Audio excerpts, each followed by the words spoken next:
안녕하세요. 어린이집 보육교사로 일하고 있는 30대 초반 여자입니다. 여러분은 살면서 사랑하는 사람을 지키기 위해 스스로 죄를 뒤집어 써본 적이 있으신가요? 저는 그런 적이 있습니다. 그리고 그 선택이 결국 저를 얼마나 벼랑 끝까지 몰아붙였는지 오늘 그 이야기를 들려드리려고 합니다. 저는 어릴 때 부모님이 이혼하시고 두 분 다 각자 새 가정을 꾸리시면서 사실상 외할머니 외할아버지 손에서 자랐습니다.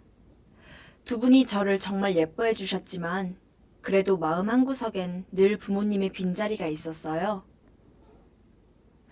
명절이나 부모님 참관 수업이 있는 날이면 저는 늘 다른 친구들과 달리 조부모님 손을 잡고 가야 했습니다.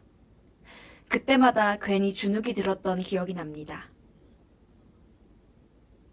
그래서인지 저는 어릴 때부터 남 눈치를 많이 보고 누군가 부탁을 하면 좀처럼 거절하지 못하는 성격이 됐습니다. 착하다는 말을 자주 들었지만 사실은 그냥 제가 미움받는 게 두려워서 참는 거였다는 걸 저는 나중에야 알았습니다.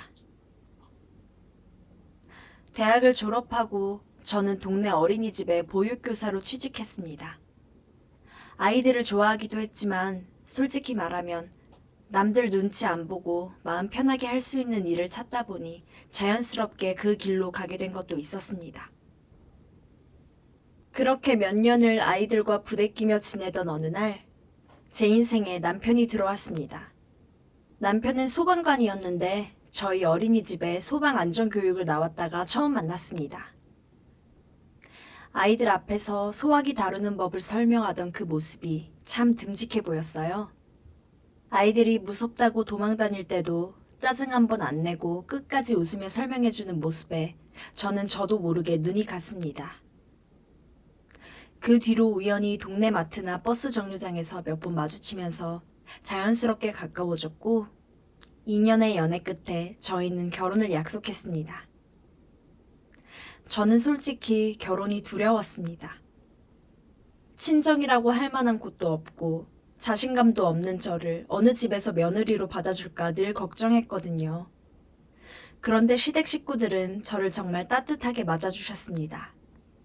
친정이 없는 저에게 그 가족은 처음으로 가져보는 든든한 울타리 같았습니다. 저는 그 온기 속에서 평생 행복하게 살 수 있을 줄 알았지만 사랑하는 사람을 지키기 위해서 저는 스스로 거짓말을 하기도 했습니다. 지금부터 제가 거짓말을 하게 된 일을 하나씩 풀어드리겠습니다. 남편은 저를 시댁에 데려가기 전에 몇 번이나 저를 다독여줬습니다.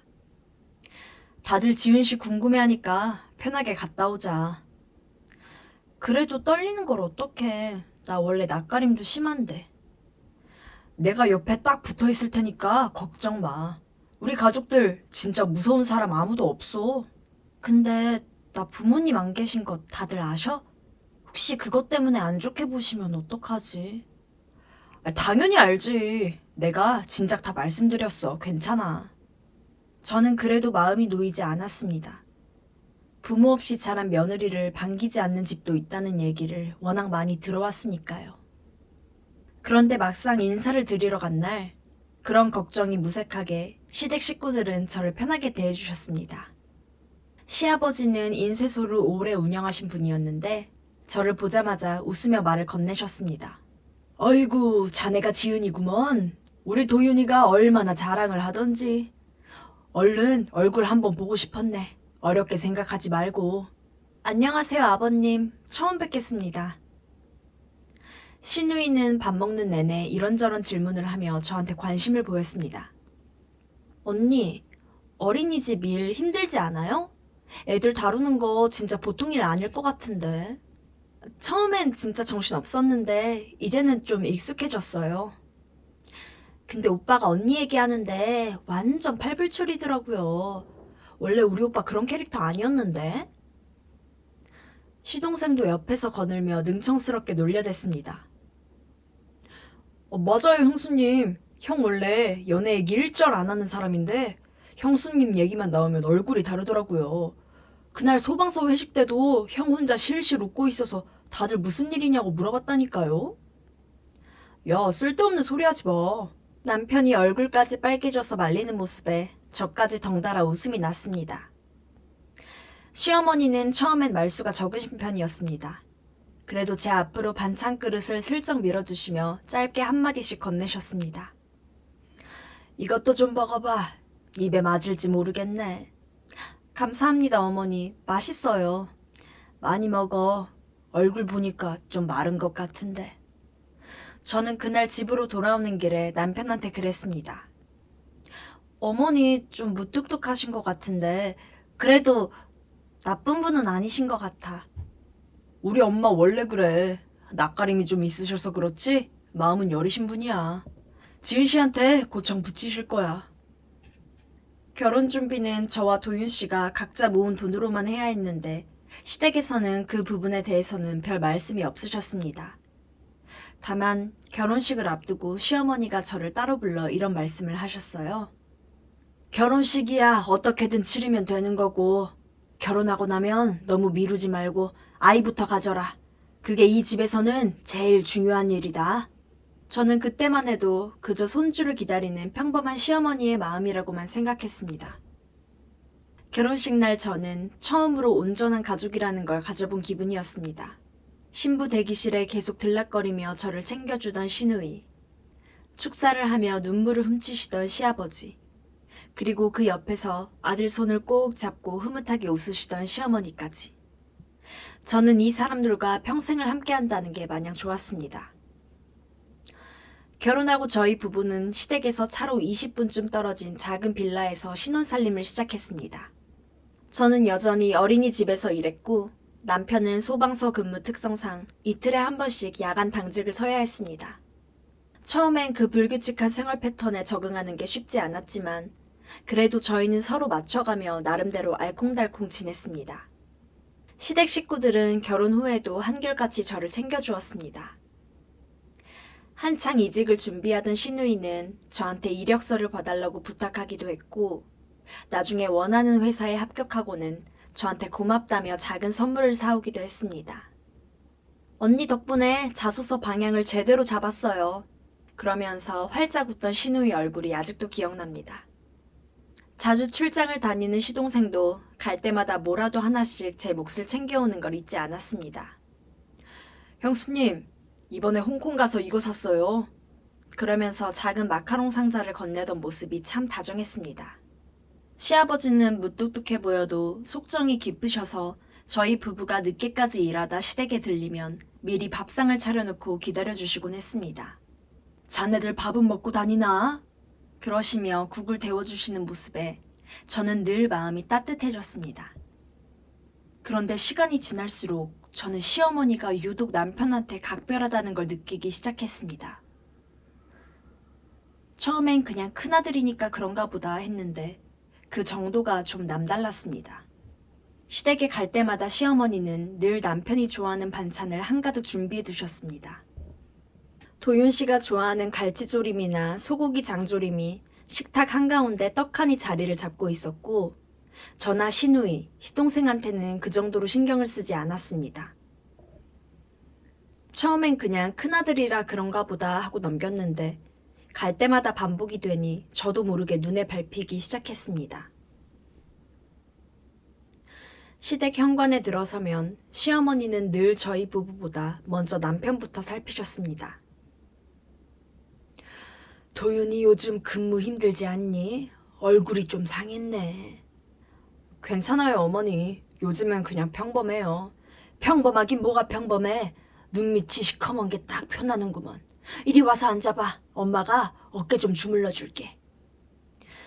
시어머니는 그렇게 말씀하시며 남편을 소파로 데려가 앉히고는 한참 동안 어깨를 주물러 주셨습니다. 저는 그 옆에서 시누이랑 부엌 정리를 도우며 그 모습을 지켜보곤 했는데 시누이가 저한테 눈짓을 하며 작게 속삭이기도 했습니다. 언니, 저거 봐요. 엄마는 맨날 저래요. 큰오빠 앞에만 서면 완전 다른 사람 되신다니까요. 저는 그때마다 그냥 웃으며 넘겼습니다. 아무래도 장남이라 그런가 보다 그렇게 생각했으니까요. 한 번은 제가 감기 몸살로 며칠 알아누운 적이 있었습니다. 온몸이 두들겨 맞은 것처럼 쑤시고 열도 꽤 올라서 남편이 출근하고 나면 하루 종일 이불 속에서 끙끙 앓았습니다.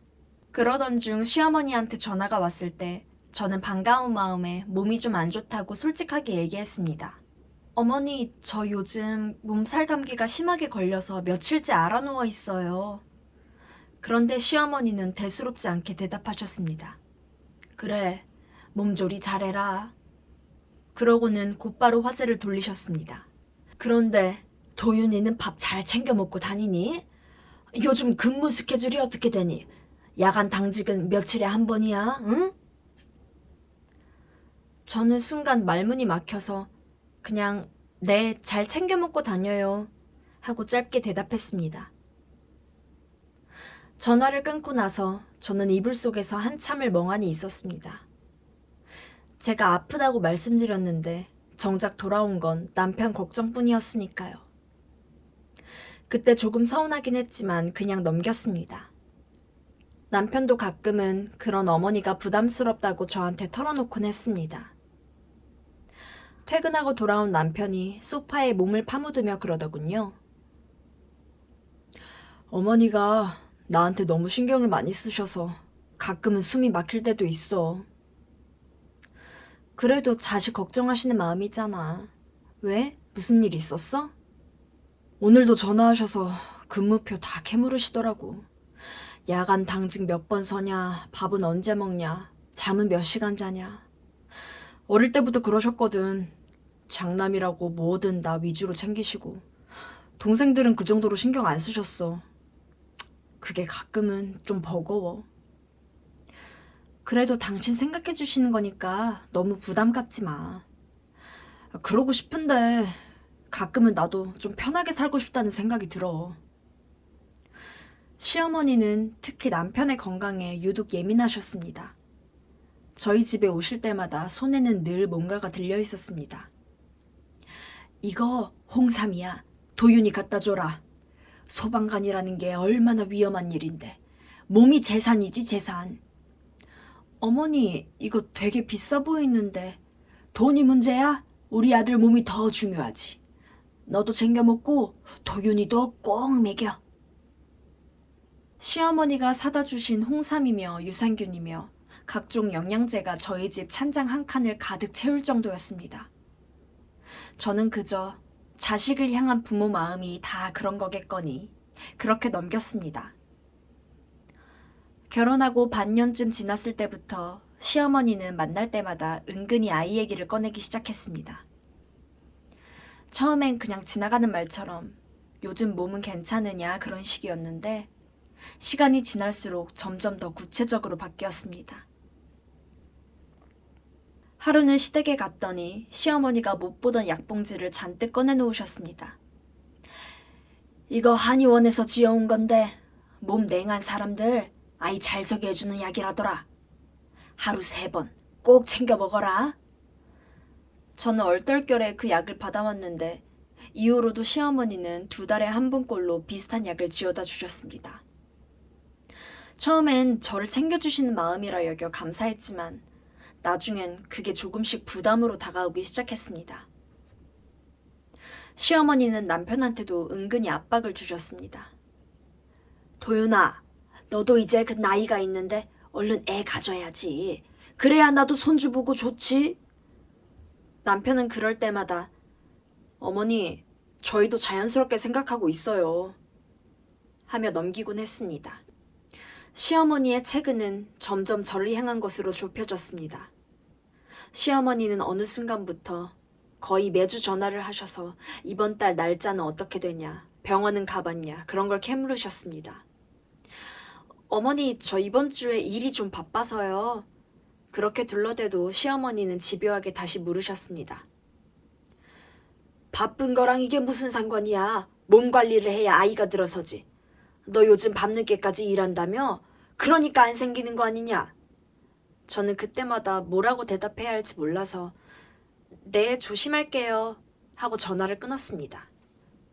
남편한테 이런 얘기를 하면 도윤 씨는 미안해하면서도 어머니가 원래 그런 걸로 걱정이 많으신 분이라 너무 마음 쓰지 말라며 남편한테 이런 얘기를 하면 도윤 씨는 미안해하면서도 어머니가 원래 그런 걸로 걱정이 많으신 분이라 그런 거니 너무 마음 쓰지 말라고 다독여줬습니다. 저도 처음엔 그 말을 믿고 넘기려 했습니다. 그런데 시어머니의 체근은 점점 도를 넘기 시작했습니다. 한 번은 제가 어린이집에서 야근을 하고 늦게 퇴근했는데 시어머니가 갑자기 집 앞으로 찾아오셨습니다. 근처 지나가다 들렀다며 손에는 배즙이며 대추차 같은 걸 잔뜩 들고 계셨는데 문을 열자마자 이런 말씀부터 하셨습니다. 요즘 몸은 어때? 병원은 가봤어? 결혼한 지가 벌써 1년이 다 돼가는데 이렇게 소식이 없어서야. 저는 그 순간 왠지 모르게 숨이 턱 막혔습니다. 어머니, 저희도 노력하고 있어요. 그렇게 말씀드렸지만 시어머니는 못마땅한 얼굴로 고개를 저으실 뿐이었습니다. 시어머니의 재촉으로 인해 처음으로 제 몸에 정말 문제가 있는 건 아닐까 하는 불안이 스멀스멀 올라왔습니다. 그날 밤 저는 남편한테 조용히 말했습니다. 여보, 우리 병원 가서 검사 한번 받아볼까? 나도 이제 슬슬 걱정이 되네. 남편은 잠시 머뭇거리는 듯 하더니 그래, 한번 가보자 하고 대답했습니다. 시어머니의 체근이 조금씩 늘어가긴 했지만 그래도 그 무렵 저희 부부의 일상은 대체로 평화로웠습니다. 저는 여전히 어린이집에서 아이들과 씨름하며 하루하루를 보냈고 남편은 이틀에 한 번씩 야간 당직을 서면서도 쉬는 날이면 저와 함께 시간을 보내려 애썼습니다. 남편은 소방관이라는 직업 특성상 가끔 위험한 상황을 겪고 오는 날도 있었습니다. 그런 날은 퇴근하고 와서도 한참을 말이 없었습니다. 하루는 화재 현장에서 구조하던 아이가 끝내 잘못됐다는 얘기를 듣고 왔는데 남편은 그날 밤 저를 꼭 끌어안고 아무 말도 하지 못했습니다. 저는 그런 남편의 등을 가만히 쓸어주며 이 사람이 얼마나 무거운 일을 매일 짊어지고 사는지 새삼 느꼈습니다. 여보, 오늘 정말 고생했어. 그렇게 말하는 것 말고는 제가 해줄 수 있는 게 딱히 없었지만 남편은 그것만으로도 위로가 된다고 했습니다. 명절이면 저희는 늘 시댁에서 하루 종일 시간을 보냈습니다. 처음에 전 명절 음식 준비가 낯설고 서툴렀는데 시누이가 옆에서 이것저것 알려주며 저를 많이 도와줬습니다. 언니, 저는 이렇게 얇게 부쳐야 맛있어요. 그러면서 함께 부침개를 부치던 시간이 저는 참 좋았습니다. 시동생도 명절이면 늘 일찍 와서 상 차리는 걸 거들었고 시아버지는 저희가 힘들까봐 중간중간 과일을 깎아다 주시곤 했습니다. 그런 명절 풍경 속에서도 시어머니는 유독 남편을 챙기셨습니다. 도윤이 이번 명절엔 당직 없어서 다행이다. 얼굴 보니까 좋다. 하시며 남편 곁을 떠나지 않으셨습니다. 한 번은 시댁 가족들과 함께 근처 계곡으로 여름 휴가를 다녀온 적이 있었습니다. 달같이 물놀이를 하고 저녁엔 마당에 불을 피워 고기를 구워 먹었습니다. 그날 밤 별을 보며 시누이와 이런저런 얘기를 나눴는데 시누이가 문득 저한테 그랬습니다. 언니, 나는 언니가 우리 집에 와서 진짜 좋아요. 오빠가 언니 만나고 나서 훨씬 편해진 것 같고 저도 언니 같은 사람 생겨서 좋아요. 저는 그 말에 기분이 좋아졌습니다. 시어머니의 유난스러운 아들 사랑도 조금씩 늘어가는 임신 체근도 그저 시간이 지나면 자연스레 잦아들 사소한 일들이라고 여겼습니다. 하지만 그게 아니었습니다. 시어머니의 성화가 점점 심해지던 어느 날 저희 부부는 마침내 함께 산부인과와 비뇨기과를 찾아갔습니다. 사실 병원 예약을 잡기까지도 며칠이 걸렸습니다. 남편의 근무 스케줄을 맞추기가 쉽지 않았고 저도 막상 검사를 받으려니 이런저런 핑계를 대며 미루고 싶은 마음이 컸거든요. 그래도 시어머니 전화를 받을 때마다 느끼는 압박감이 점점 커지다 보니 저희는 결국 날을 잡아 함께 병원으로 향했습니다. 저는 그날 아침부터 긴장이 됐습니다. 평소보다 일찍 눈이 떠졌고 아침밥도 제대로 넘어가지 않더군요.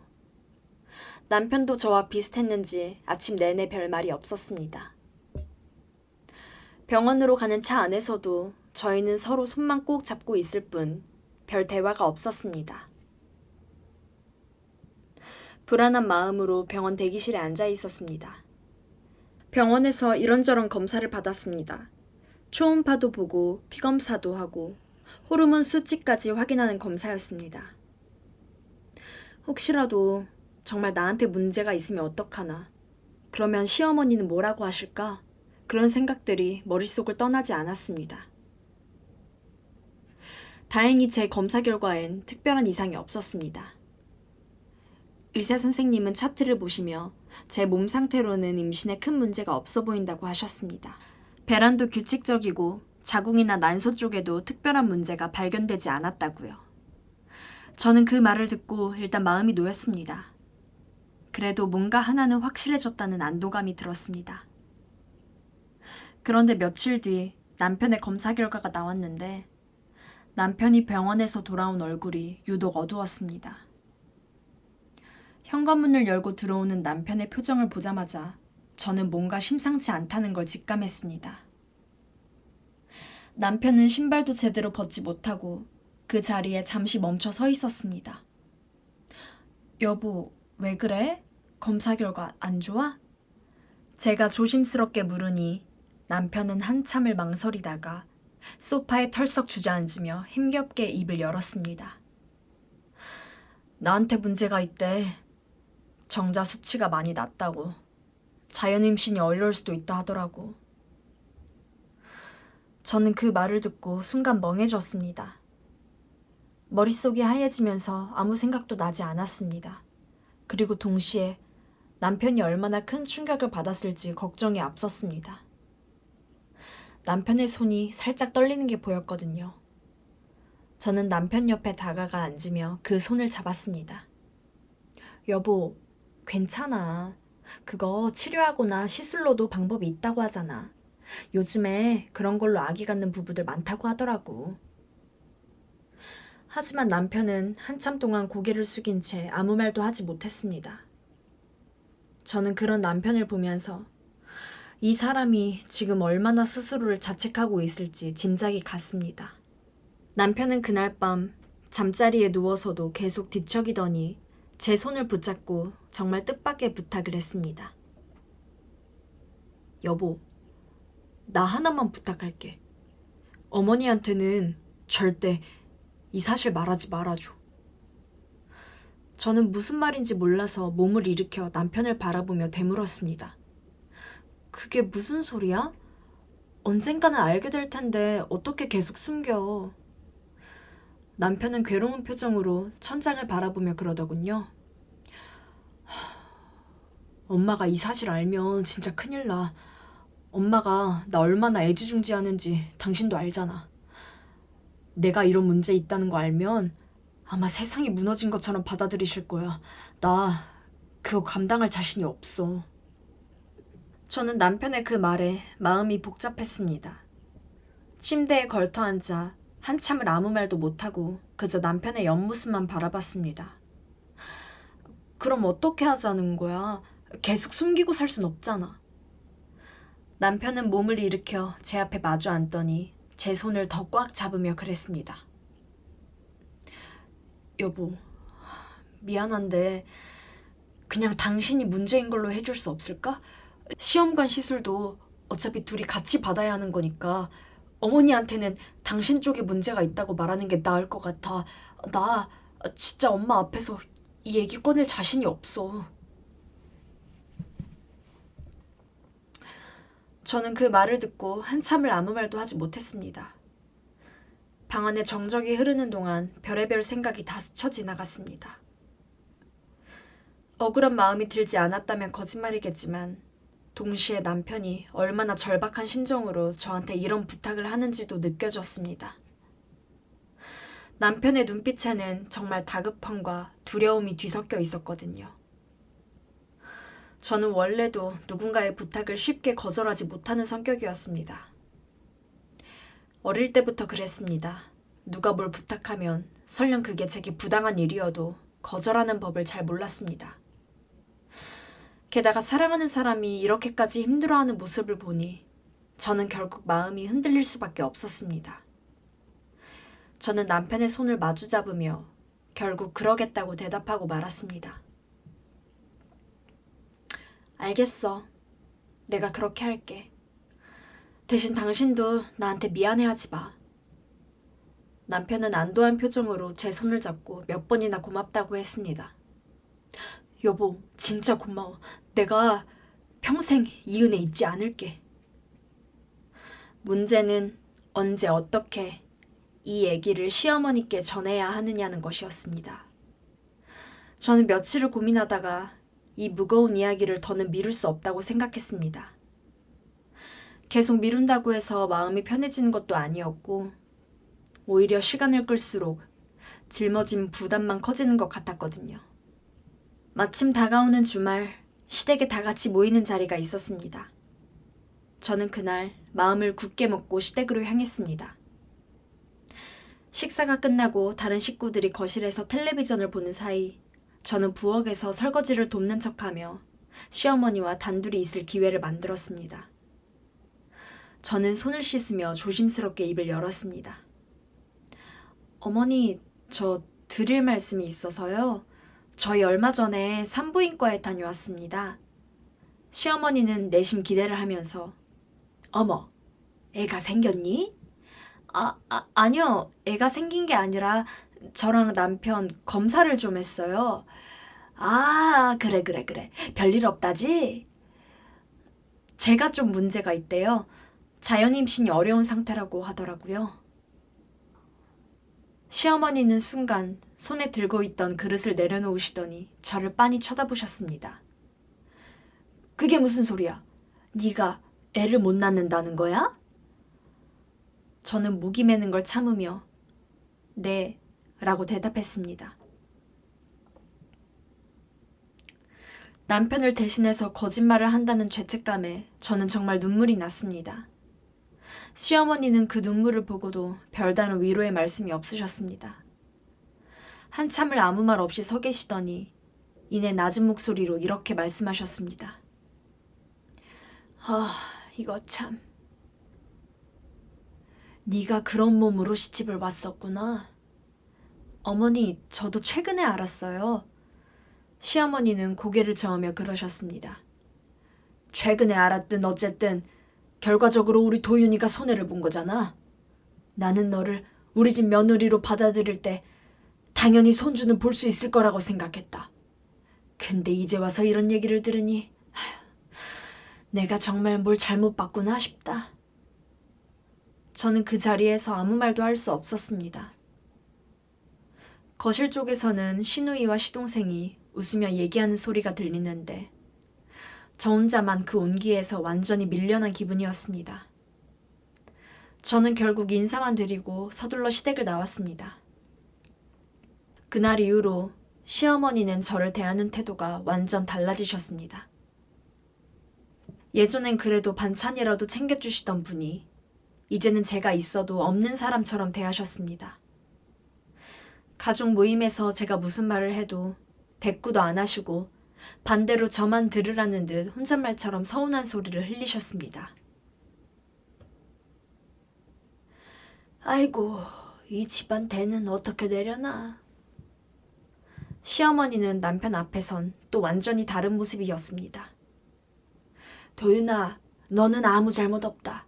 다 며느리 몸이 그런 걸 어쩌겠니? 그렇게 남편을 다독이는 모습을 볼 때마다 저는 마음이 무너지는 것 같았습니다. 남편은 그런 순간마다 제 눈치를 살피며 어쩔 줄 몰라 했습니다. 여보, 미안해. 조금만 참아줘. 남편은 그렇게 속삭이곤 정작 시어머니 앞에선 아무 말도 하지 못했습니다. 저는 점점 가족 모임 자리가 불편해졌고 스스로 위축되어 갔습니다. 제가 진짜 잘못한 것도 아닌데 사실은 억울한 누명을 쓴 것뿐인데 저는 마치 정말 큰 죄를 지은 사람처럼 하루하루를 보내야 했습니다. 그 억울함을 아무한테도 말할 수 없다는 게 저를 더 힘들게 했습니다. 시어머니의 냉대는 시간이 지날수록 더 심해졌습니다. 가족 모임에서 음식을 준비할 때도 시어머니는 제가 만든 반찬에는 손도 대지 않으시고 며느리 사랑은 며느리가 알아서 하는 거지 하며 알 수 없는 소리를 하시곤 했습니다. 명절에도 분위기가 예전 같지 않았습니다. 시어머니는 저한테 일을 시키면서도 곱지 않은 시선을 거두지 않으셨습니다. 전을 이렇게 붙이면 어떡하니? 제대로 하는 게 없구나. 저는 그때마다 아무 말도 못하고 그저 고개를 숨겼습니다. 억울했지만 제가 스스로 지어낸 거짓말이었기에 더더욱 아무 말도 할 수 없었습니다. 남편은 그런 저를 볼 때마다 미안한 기색을 감추지 못했습니다. 집에 돌아오는 차 안에서 남편은 몇 번이나 그랬습니다. 여보, 정말 미안해. 내가 진작 어머니한테 사실대로 말씀드렸어야 했는데. 남편은 그럴 때마다 저한테 미안하다고 사과했고, 저는 남편 얼굴을 보면서 시간이 해결해 줄 거야. 시간이 지나면 괜찮아지겠지. 라고 주문을 걸었습니다. 하지만 힘든 건 변하지 않았죠. 제가 가장 힘들었던 건 진실을 말할 수도 없다는 사실이었습니다. 시어머니에게 문제가 남편한테 있다고 말해버리면 이 모든 관계가 완전히 깨질 것 같았습니다. 남편이 그렇게 두려워하던 상황이 실제로 벌어질까봐 저는 이러지도 저러지도 못한 채 그저 그 억울함을 혼자 삼켜야 했습니다.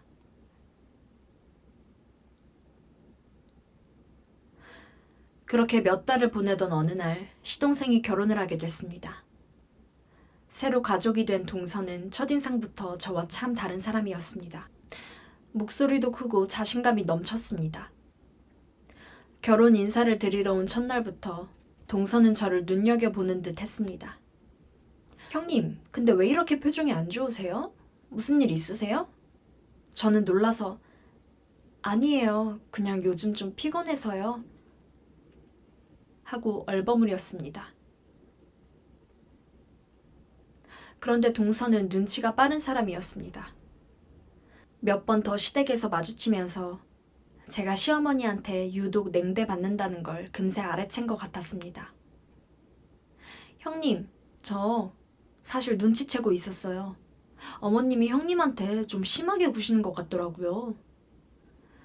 저는 그 말에 순간 부끄러워져서 그냥 웃으며 넘기려 했습니다. 그런데 동서가 제 손을 잡으며 그러더군요. 형님, 저랑 친하게 지내요. 저 여기 아는 사람도 없고 형님이랑 잘 지내고 싶어요. 저는 그 말이 참 고마웠습니다. 사실 저도 정말 외로웠거든요. 시댁 식구들 모두 여전히 저한테 잘해주긴 했지만 시어머니의 냉대 때문에 저는 점점 스스로 마음의 문을 닫고 있었습니다.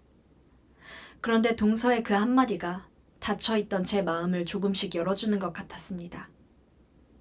그 뒤로 저와 동서는 부쩍 가까워졌습니다. 동서는 종종 저한테 먼저 연락해서 시간 되면 같이 나가자고 하곤 했습니다. 형님, 저 이번에 뮤지컬 티켓 2장 생겼는데 같이 보러 가실래요? 저는 처음엔 낯설었지만 동서와 함께 보내는 시간이 점점 즐거워졌습니다. 저희는 함께 공연도 보러 다니고 근처 맛집을 찾아다니며 이런저런 얘기를 나눴습니다. 동서는 저와 참 다른 사람이었습니다. 하고 싶은 말은 다 하고 사는 성격이었고 누가 뭐라 해도 크게 신경 쓰지 않는 당당함이 있었습니다. 저는 그런 동서를 보면서 나도 저렇게 살 수 있으면 얼마나 좋을까 하는 생각을 자주 했습니다.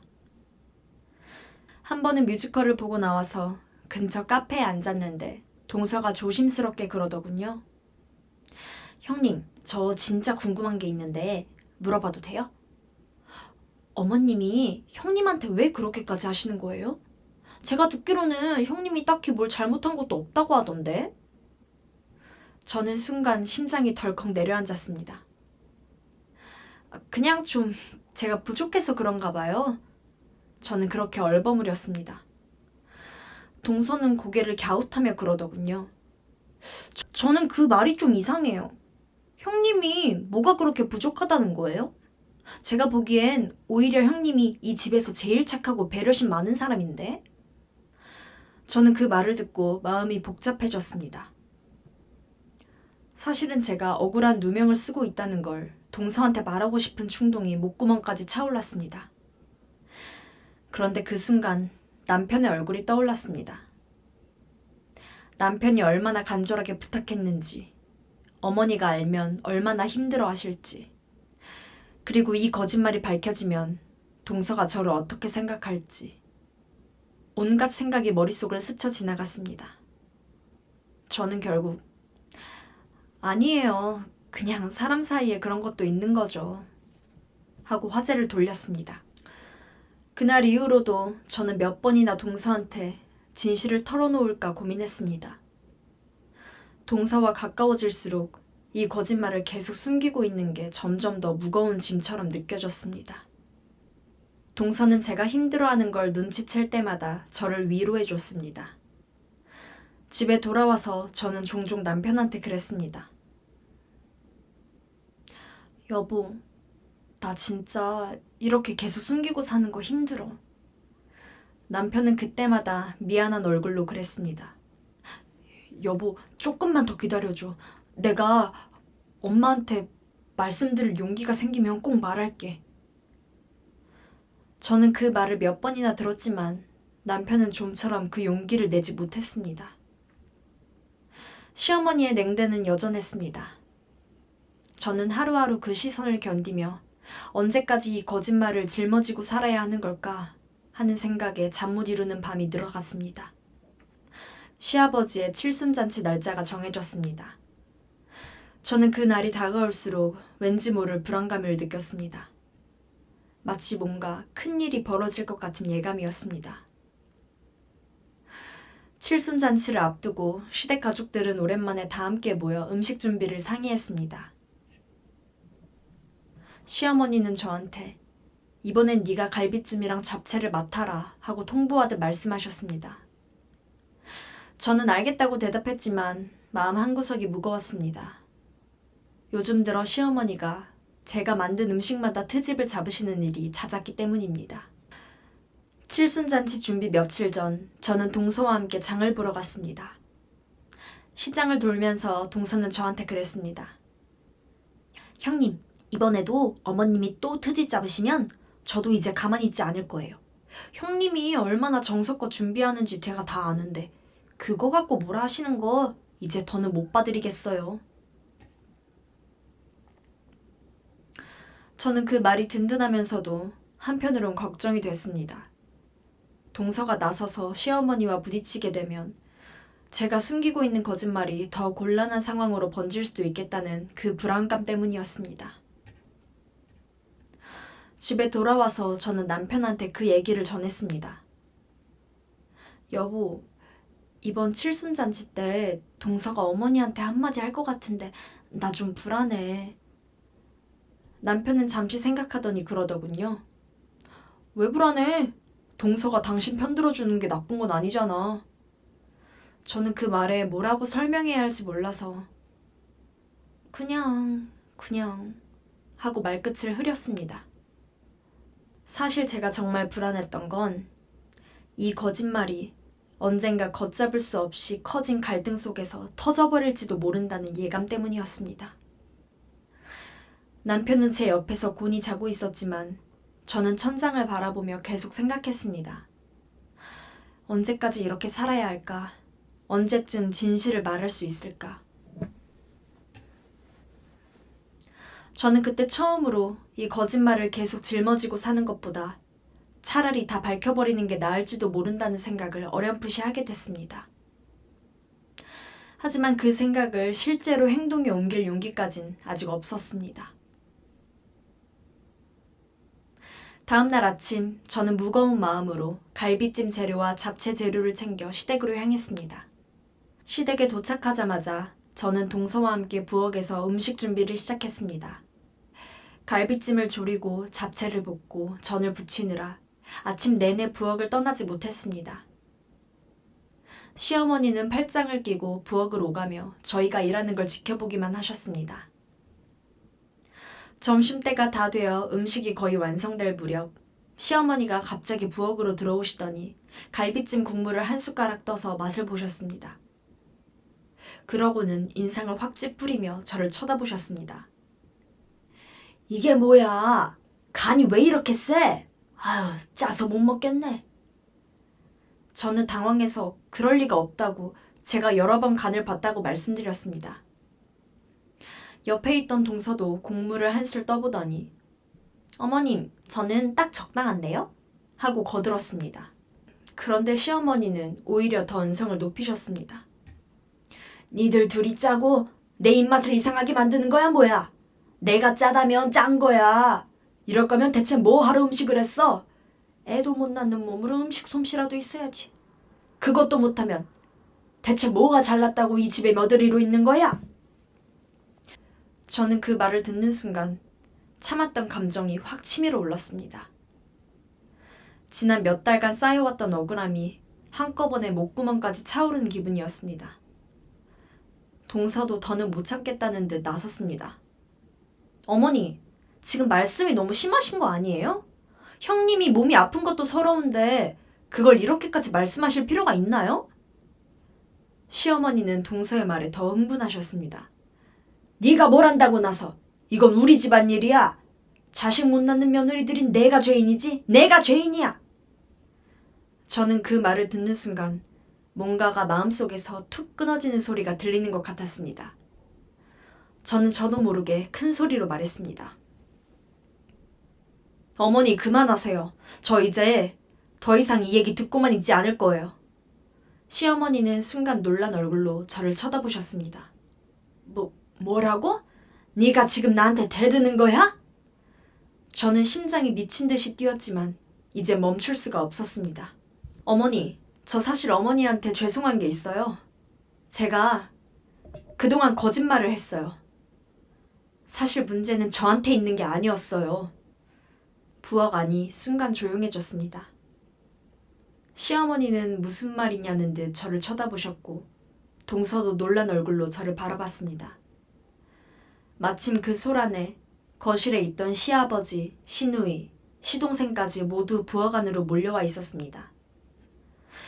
저는 심장이 터질 것처럼 뛰었지만 이제 멈출 수 없었습니다. 어머니, 병원에서 검사 받았을 때 문제는 제가 아니라 도윤 씨한테 있었어요. 저는 그 사실을 말씀드리는 순간 온몸이 떨렸습니다. 시어머니는 순간 얼굴이 하얗게 질리셨습니다. 뭐라고? 지금 네가 무슨 소리를 하는 거야? 저는 눈물을 참으며 계속 말을 이었습니다. 도윤 씨가 저한테 부탁했어요. 어머니가 아시면 힘들어 하실까봐 자기 대신 제가 문제인 걸로 말해달라고요. 저는 도윤 씨를 사랑하니까 그 부탁을 들어줬어요. 그런데 그것 때문에 저는 지난 몇 달간 어머니한테 그런 취급을 받으면서도 아무 말도 못했어요. 시어머니는 그 자리에서 얼어붙은 듯 아무 말도 못하셨습니다. 옆에 있던 동서도 충격받은 얼굴로 저를 쳐다봤습니다. 형님, 그게 정말이에요? 저는 고개를 끄덕이며 눈물을 흘렸습니다. 미안해요, 동서. 진작 말했어야 했는데 나도 어떻게 해야 할지 몰라서 계속 숨기고 있었어요. 거실에 있던 시누이도 놀란 얼굴로 그러더군요. 언니, 그럼 그동안 오빠가 문제인데 언니가 다 뒤집어 쓰고 있었던 거예요? 저는 고개를 끄덕였습니다. 저는 오히려 이상하게도 마음이 후련했습니다. 몇 달간 가슴에 얹혀있던 커다란 돌덩이가 한꺼번에 내려가는 기분이었습니다. 그동안 참아왔던 억울함과 서러움이 눈물과 함께 다 쏟아져 나오는 것 같았습니다. 저는 계속 말을 이었습니다. 어머니, 저 정말 힘들었어요. 잘못한 것도 없는데 죄인 취급받으면서. 그래도 도윤 씨를 지켜주고 싶어서 참았어요. 근데 이젠 더 이상 못하겠어요. 남편은 그 자리에서 얼굴이 새하얗게 질려 어쩔 줄 몰라 했습니다. 여보. 저는 남편을 돌아보며 그랬습니다. 여보, 미안해. 근데 나 이제 더는 이렇게 못 견디겠어. 남편은 고개를 푹 숙인 채 아무 말도 하지 못했습니다. 부엌 안의 정적을 깬 건 시어머니였습니다. 시어머니는 한참을 멍하니 서 계시다가 이내 남편을 향해 고개를 돌리셨습니다. 도윤아, 그게 사실이야? 남편은 고개를 들지 못한 채 작은 목소리로 대답했습니다. 네, 어머니. 죄송해요.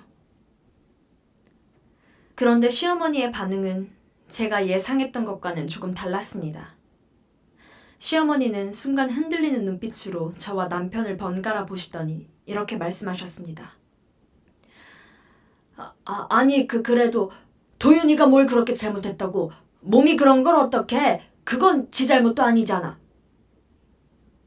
저는 그 말을 듣는 순간 다시 한번 마음이 무너지는 것 같았습니다.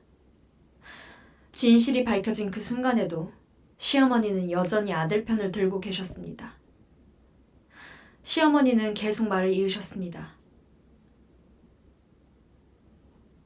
그래도 지은이 네가 그동안 우리 도윤이 대신 그 소리 다 들으면서 참았다는 거 아니야? 네가 할 만큼 한 거지 뭘.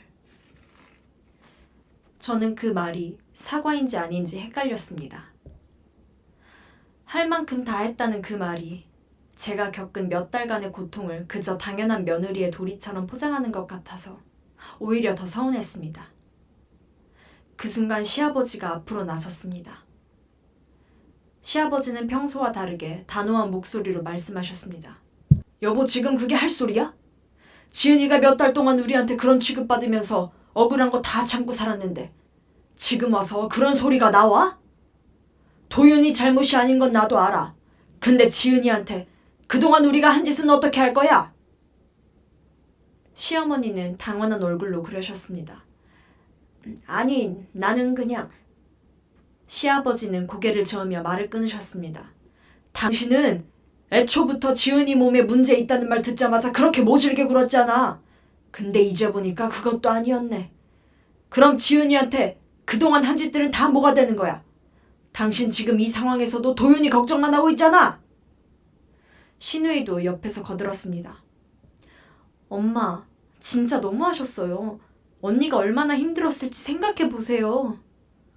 시어머니는 그제야 자신의 태도가 얼마나 잘못됐는지 깨달으신 듯 안절부절 못하는 얼굴로 서 계셨습니다. 하지만 여전히 확실한 사과의 말은 나오지 않고 있었습니다. 남편은 시어머니를 향해서도 말했습니다. 어머니, 죄송해요. 사실 저는 어머니가 이 사실을 아시면 너무 힘들어하실까봐 겁이 났어요. 근데 그것 때문에 지은이가 몇 달 동안 이런 취급을 받았다는 걸 알면서도 모르는 척했어요. 저야말로 정말 못난 사람이었어요. 시어머니는 그 광경을 지켜보다가 한참을 그 자리에 얼어붙은 듯 서 계셨습니다. 저는 시어머니가 뭐라도 말씀하시길 기다렸지만 시어머니는 그저 입술만 몇 번 달싹이실 뿐 끝내 아무 말도 하지 않으셨습니다. 그러고는 앞치마를 풀어 조리대 위에 툭 던져 놓으시더니 그대로 안방으로 들어가 문을 닫아버리셨습니다. 부엌엔 어색한 침묵만 남아있었습니다. 시아버지가 먼저 정적을 깨셨습니다. 오늘은 여기까지 하자. 지은아, 오늘 고생 많았다. 이만 집에 가서 좀 쉬어라. 저는 진실을 다 밝히면 뭔가 후련해질 줄 알았는데 시어머니의 침묵 앞에서는 오히려 더 막막한 기분이 들었습니다. 그날 이후로 며칠 동안 시댁에서는 아무런 연락이 없었습니다. 시어머니도 그렇다고 다른 가족들도 먼저 저희한테 전화를 걸지 않았습니다. 저는 그 침묵이 오히려 더 불안했습니다. 시어머니가 여전히 저를 원망하고 계신 건 아닐까? 혹시 이대로 관계가 완전히 틀어지는 건 아닐까? 그런 생각들이 계속 머릿속을 맴돌았습니다. 남편도 그 며칠 동안 유독 말이 없었습니다. 퇴근하고 돌아와서도 핸드폰만 만지작거리며 뭔가 눈치를 보는 듯 했습니다. 저는 그런 남편한테 물었습니다. 여보, 어머니한테 연락 온 거 없어? 아니, 아직 아무 말씀 없으셔. 나도 어떻게 먼저 연락드려야 할지 모르겠어. 그러던 어느 날 저녁, 시어머니한테서 전화가 왔습니다. 저는 핸드폰 화면에 뜬 어머니라는 글자를 보고 심각이 덜컥 내려앉았습니다. 떨리는 손으로 전화를 받았습니다. 전화기 너머로 잠시 침묵이 흘렀습니다. 그리고 이내 시어머니의 조금 갈라진 목소리가 들려왔습니다. 지은아, 나다. 잠시 시간 되면 얘기 좀 할 수 있겠니? 저는 남편과 함께 그 주말 시댁을 찾아갔습니다. 거실에 들어서니 시어머니가 소파에 앉아 계셨는데 며칠 사이 얼굴이 눈에 띄게 수척해지신 게 보였습니다. 저희가 자리에 앉자 시어머니는 한참을 머뭇거리시다가 어렵게 입을 여셨습니다. 지은아, 나 지난 며칠 동안 정말 생각 많이 했다. 처음엔 솔직히 너무 당황스럽고 도윤이한테도 배신감이 들고 그랬어. 근데 곰곰이 생각해보니까 정작 힘든 건 네가 다 짊어지고 있었더라. 시어머니는 손으로 얼굴을 감싸며 흐느끼기 시작했습니다. 내가 정말 못할 짓을 했구나. 지은아, 미안하다. 내가 정말 미안해. 네가 그렇게 힘들 걸 참고 있는 줄도 모르고 나는 그냥 내 욕심만 부렸어. 손주 보고 싶다는 그 욕심 하나로 네 마음이 어떤지는 헤아려 보지도 않았네. 저는 그 말을 듣고도 한참 동안 아무 말도 할 수 없었습니다. 몇 달간 쌓여왔던 서러움이 그렇게 쉽게 풀리진 않았습니다. 시어머니는 계속 말을 이으셨습니다. 내가 그동안 얼마나 못된 소리를 했는지 이제 와서 생각해보니 낯이 뜨겁구나. 네가 그런 몸도 아니었는데 나는 괜히 죄 없는 사람 잡고 그렇게 몰아세웠으니 정말 미안하다 지은아. 이 늙은이가 정말 못났다. 시아버지도 옆에서 거드셨습니다. 이 사람이 그동안 계속 잠도 제대로 못 자고 끙끙 앓았다. 지은아, 이제라도 이렇게 사과하니 다행이네. 우리가 정말 미안하다. 저는 그 말에 결국 참았던 눈물을 다시 쏟아냈습니다. 하지만 이번 눈물은 서러움이 아니라 뭔가 오랫동안 짓눌려 있던 것이 풀리는 안도의 눈물이었습니다. 그날 이후로 시어머니는 정말 많이 달라지셨습니다. 예전처럼 저를 무시하거나 냉대하는 일은 더 이상 없었습니다. 처음엔 그런 변화가 낯설어서 저도 어떻게 반응해야 할지 몰랐습니다.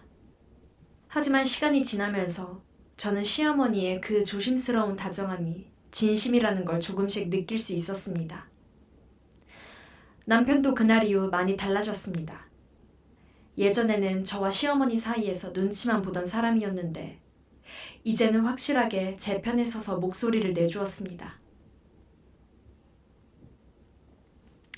저는 그런 남편의 모습을 볼 때마다 우리 부부가 이 일을 겪으며 오히려 더 단단해졌다는 걸 느꼈습니다. 저희 부부는 그 뒤로 병원에서 남편의 상태에 맞는 시술을 받기로 했습니다. 쉬운 과정은 아니었지만 이번엔 온 가족이 저희를 응원해줬습니다. 몇 달 후 저희 부부는 시험관 시술을 통해 마침내 좋은 소식을 듣게 됐습니다. 그 소식을 처음 전했을 때 시어머니는 저를 끌어안고 한참을 우셨습니다. 지은아, 정말 고맙다. 다 네가 그동안 견뎌줘서 이런 날이 온 거야. 저는 그 순간 그동안의 서러움이 눈 녹듯 녹아내리는 걸 느꼈습니다. 지금 저희 가족은 예전보다 훨씬 더 단단하고 화목하게 지내고 있습니다. 시어머니는 이제 저를 만날 때마다 그때 미안했다는 말을 잊지 않고 하십니다. 저는 그때마다 이제 괜찮아요 어머니, 지금처럼만 지내주시면 돼요 하고 웃으며 대답합니다. 돌이켜보면 저는 사랑하는 사람을 지키기 위해 스스로 억울한 짐을 짊어졌던 시간을 후회하진 않습니다. 다만 그 짐을 혼자 짊어지려고만 한 게 오히려 저와 가족 모두를 더 힘들게 만들었다는 걸 이젠 압니다.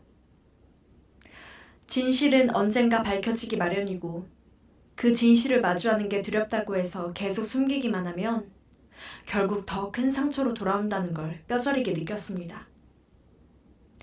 여러분은 혹시 사랑하는 사람을 위해서 스스로를 희생해 본 적이 있으신가요? 그 마음이 얼마나 소중한지 저는 잘 압니다. 하지만 그 희생이 나를 갉아먹는 지경까지 가진 않았으면 좋겠습니다. 진실을 말하는 용기가 결국은 더 단단한 관계를 만들어준다는 걸 이번에 깊이 깨달았습니다. 모두 건강하시고 서로에게 솔직한 하루하루 보내시길 바랍니다. 지금까지 제 이야기 들어주셔서 감사합니다.